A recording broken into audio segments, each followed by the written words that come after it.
Nous avons ici un joint à rotule supérieur avant Movotech TTX TXM S25574 ainsi qu'un joint à rotule inférieur avant Movotech TTX TXM S25575. Conçu avec des technologies brevetées comme le palier à commande dynamique, Dynamic Control Bearing, ces joints à rotule de recharge constituent la solution à durée de vie prolongée idéale pour Jeep Wrangler JL et Gladiator JT. Dans cette vidéo, nous allons expliquer comment installer ces joints à rotule et vous donner quelques conseils et astuces qui vous aideront lorsque vous rencontrez ce nouvel essieu avant Jeep. Avant de commencer, assurez-vous de disposer des outils nécessaires pour l'installation, y compris une clé dynamométrique étalonnée, une presse pour joints à rotule avec les coupelles, clé, cliquet et douille appropriées. Assurez-vous également de porter un équipement de sécurité et de soulever le véhicule de manière adéquate et sécuritaire. Commençons par retirer les composants à l'extrémité de la roue, y compris l'étrier de frein, le disque, le soufflet, les boulons entre le moyeu de roue et le porte-fusée de direction et le support de système ABS. Lors d'une intervention sur un véhicule équipé d'un essieu homosténétique, une astuce consiste à tirer sur l'ensemble de moyaux de roue et de l'arbre entier sans dévisser l'écrou d'essieu de roue au préalable. Ensuite, déposons les joints à rotule d'origine en retirant les goupets fendus supérieurs et inférieurs et en desserrant les écrous de joints à rotule.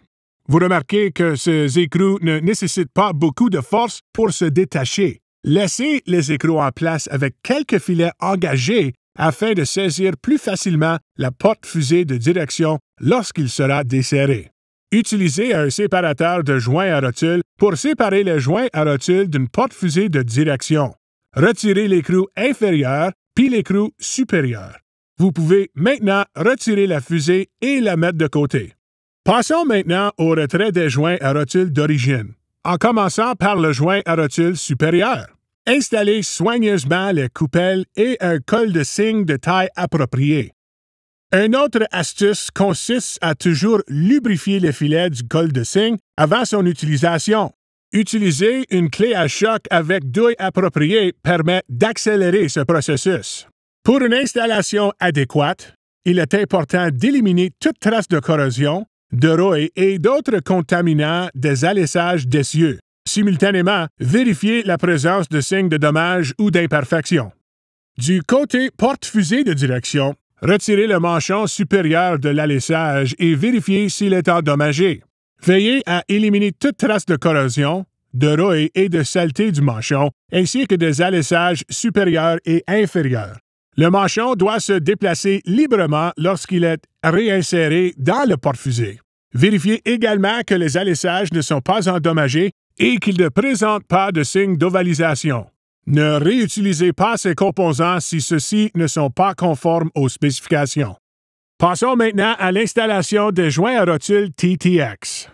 En commençant par le joint à rotule inférieur, marquez un repère à l'aide d'un crayon gras pour faciliter l'accès lors de futurs entretiens de lubrification. Le raccord de graissage doit être approximativement parallèle à la languette d'arrêt inférieure de l'essieu.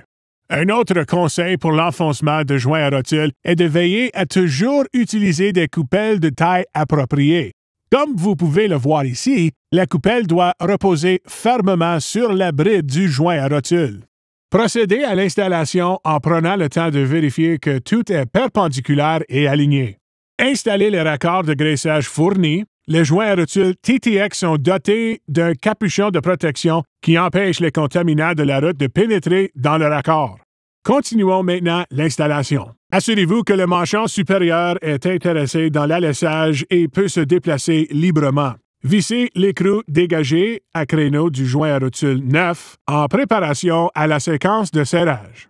Il est important de souligner ici que les valeurs de couple de serrage sont différentes si votre véhicule est équipé d'une porte-fusée de direction en aluminium ou en fonte. Cependant, la séquence de serrage reste la même. Le joint à rotule inférieur en premier, le joint à rotule supérieur en deuxième et pour finir, le joint à rotule inférieur. Utilisez seulement une clé dynamométrique étalonnée pour les valeurs et séquences de couple finale et le porte-fusée de direction doit être placé en position droite. Une fois les valeurs correctes obtenues, avancez manuellement l'écrou dégagé à créneau jusqu'à l'ouverture disponible suivante, puis insérez une nouvelle goupille fendue Easy Snap. Vérifiez que le porte-fusée de direction peut se déplacer librement sur toute sa plage de mouvement sans se gripper. Pour le réassemblage, effectuez les mêmes étapes dans l'ordre inverse. Consultez toujours le manuel de réparation de l'usine pour connaître les procédures d'installation et les valeurs de couple de serrage appropriées.